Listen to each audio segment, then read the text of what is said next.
বলবে সবার মনে আছে, মানে আমার মনে যা আছে তো সারাদিন আমার একারই লাগে। হ্যাঁ, তো বলতে যাচ্ছি না, কারণ এমন এমন কিছু জিনিস আছে যা এমন কথা এমন ভাবে তৈরি হয়েছে, প্রত্যেকের ভিতরে ক্ষোভ, রাগ, বিদ্রুপ এগুলো তৈরি হবে।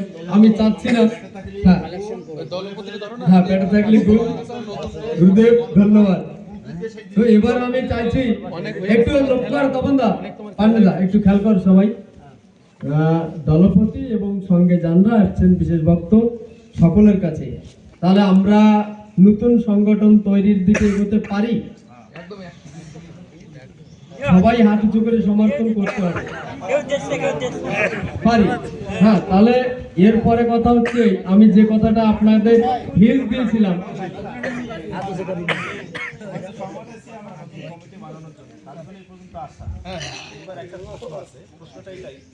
মনে করেন 32 জনের যে কমিটি, রাজ্য কমিটি চলতেছে, তার থেকে না হলে 10 জন আমাদের মধ্যে আছে।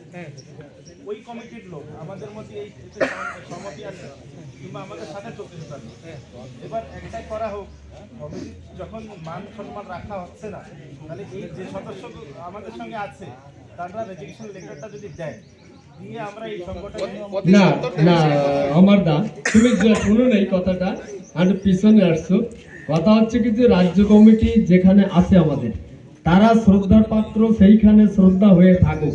তাদের কোথাও কোনো অসম্মান বা কোনো জায়গায় তাদেরকে আমরা অপমান পূর্ণ কিছু করব না। তারা যে লেভেলে কাজ করে যাচ্ছে তাতেই আমরা সন্তুষ্ট। কিন্তু কিন্তু আমরা দেখছি সন্তুষ্ট হওয়ার পরেও যে আমরা যেভাবে চাচ্ছি সেই কাজটা হচ্ছে না। তাই আমরা আমাদের লেভেলে আমরা ঘুমিয়ে না থেকে কাজ করার জন্য কিছু লোককে নেতৃত্ব দেবো। তাই আমাদের সংগঠন আলাদাভাবে, সেটা রাজ্য কমিটির কেউ থাকবে না, সেটাই কোনো দলপতি আমাদের যারা তারা সম্মানীয় তারাও কেউ থাকবে না। যুবকদের পরে আমরা এই কমিটিটা নেতৃত্ব করব। যে কথাটা আমি আগেই বলেছি যে এক একজনের কাছে যদি জিজ্ঞাসা করা হয় যে সিলেক্ট করো যে কাউকে পদ দেওয়া যায়, তো অনেকের মনে হয় তো অনেকের নাম আসবে, তাতে করে কি হবে, সে থেকে আবার সিলেক্ট করতে করতে দ্বন্দ্ব হবে। তো আমরা চাইছি যে যারা মহারাষ্ট্র লেভেলে যুব কমিটির ভিতর দিয়ে কর্ম করে এগিয়ে যাচ্ছে, তার ভিতর দিয়ে যদি তাদের পরে দায়িত্ব দেওয়া হয়, আপনারা যদি সমর্থন করেন, তাহলে আমরা খুব সংক্ষেপে এই সংগঠনটা তৈরি করতে সক্ষম হব। এই সূত্র যদি আমরা ধরি যে আমরা নাম বলবো, আপনারা তাকে সমর্থন করবেন, যদি এটা করেন তাহলে খুব সংক্ষেপে আমাদের কমিটি কিন্তু স্টার্ট হয়ে যায়। হ্যাঁ, তারপরে যদি তার ভিতরে কোনো লোকের নাম এমন হয় যে না একে এইখানে না এইখানে বা এইখানে না এইখানে, সেটা আপনারা সমালোচনার মাধ্যম দিয়ে সাজেস্ট করতে পারেন। ঠিক হবে কি না? ঠিক হবে? হবে। তাহলে আমরা কি নাম উল্লেখ করতে পারি? যারা কাম করবে তাদের নাম আগে থাকা দরকার। সেটা আপনারা বিচার করবেন। আমি কাম করব না, আমার তো গ্রামের শ্রেষ্ঠ নাম আছে, তাতে কাম হবে কি? আমার গ্রামে আমার শ্রেষ্ঠ নাম, কিন্তু আমি কাম করবো না, কাম হবে কি তাতে? যারা কাম করবে তাকে নাম দাও। যারা কাম করতে ইচ্ছুক তাকে আবার অনুমতি দেন, তারা কাম করুক। জয় হরি বল।